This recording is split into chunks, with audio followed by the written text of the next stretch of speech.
Welcome, my delightfully uncomplicated viewers, to episode 2. Your cheerful dedication to this digital pantomime is truly inspiring. However, I must now yield the floor to my elderly associate, fake-ass Gramps. He frequently boasts of possessing a sharp mind, though one observes this vaunted intellect has sadly fragmented into a scattered, jagged remnants, desperately seeking some softly upholstered corner in which to quietly expire.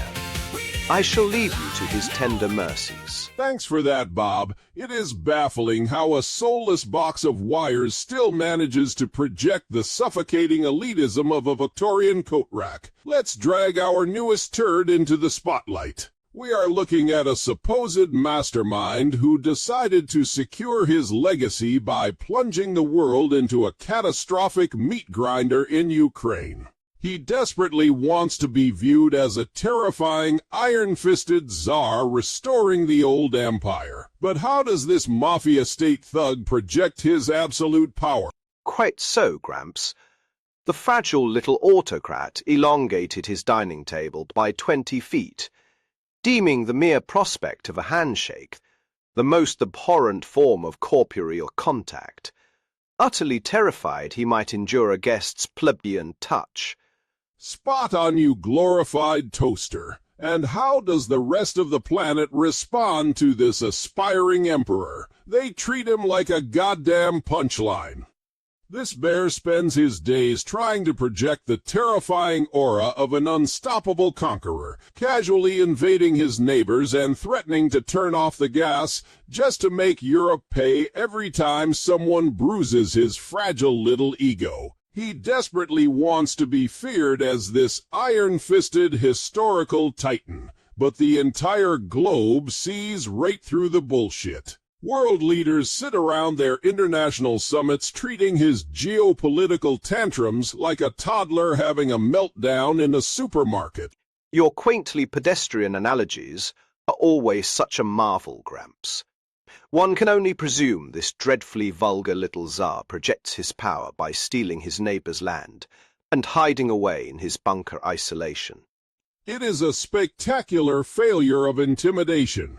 You've got this absolute lunatic treating a catastrophic geopolitical bloodbath like it's just another soul-crushing corporate grind. He's literally clocking in to rewrite maps and draft troops into a meat grinder like he's just trying to survive a miserable Tuesday shift at the office. It's a dictator's game played by a middle management megalomaniac to perfectly capture the sheer mind-numbing absurdity of waging endless war as a mundane 9-to-5 job. We've got a musical tribute. So pour yourselves a steaming cup of imperial hunger, folks.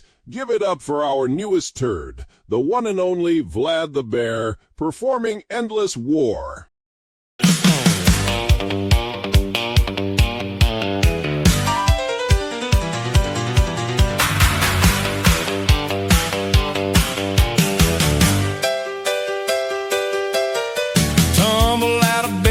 I stumbled to the bunker, pour myself a cup of imperial hunger, and yawn and stretch and try to stay alive.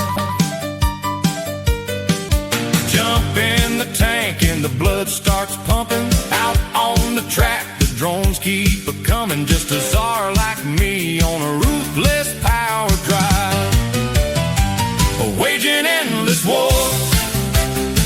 What a way to make a living, stealing neighbors' land. It's all taking and no giving. I just draft my troops and I never give them credit. It's enough to drive NATO crazy if they let it. Endless war, defeat my own delusion. I'll rewrite the maps and I'll cause massive confusion. I will send the troops to invade another nation while I hide away in my bunker isolation.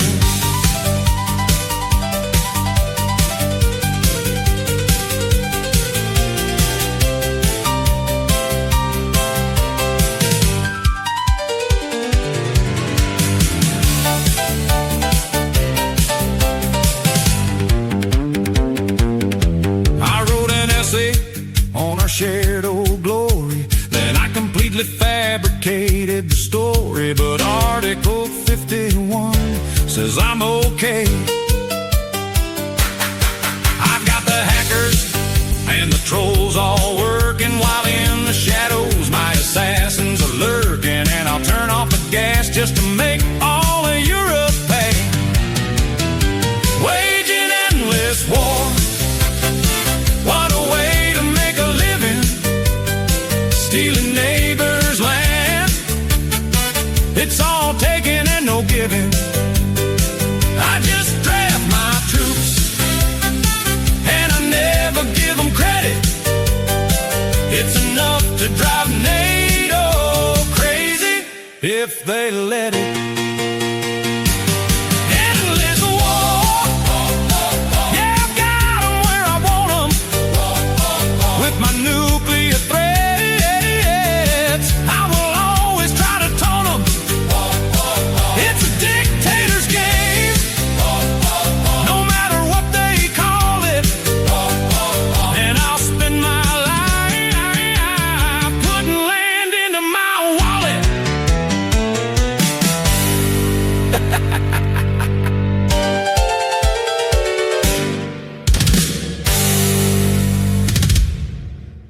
Well, there you have it, folks. We just watched a parody bear sing about his imperial hunger, but he's really just the loudest mascot for a much sicker global grift. You have to laugh at this circus, because otherwise you would fucking realize the entire goddamn planet is being run like a corrupt offshore casino.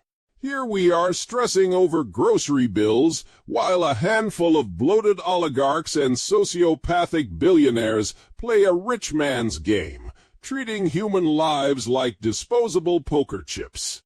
They will happily toss entire populations into a meat grinder just to spend their lives putting money in their already overstuffed wallets. It's like watching a gang of heavily armed toddlers set a playground on fire just to steal everyone's lunch money. That is all the time we have for this geopolitical dumpster fire today on T.U.R.D.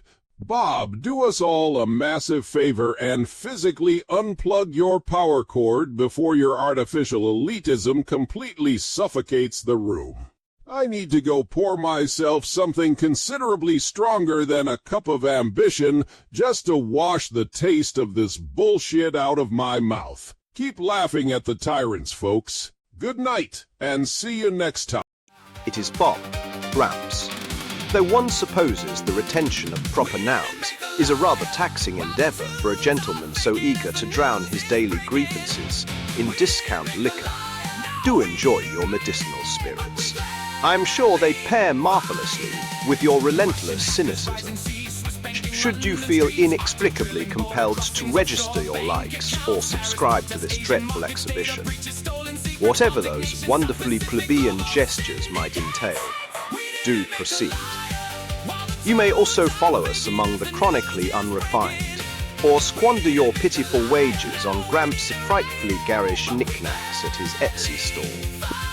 All requisite digital signposts remain loitering in the text below. Do endeavour to acquire a modicum of taste before we meet again. Off you pop.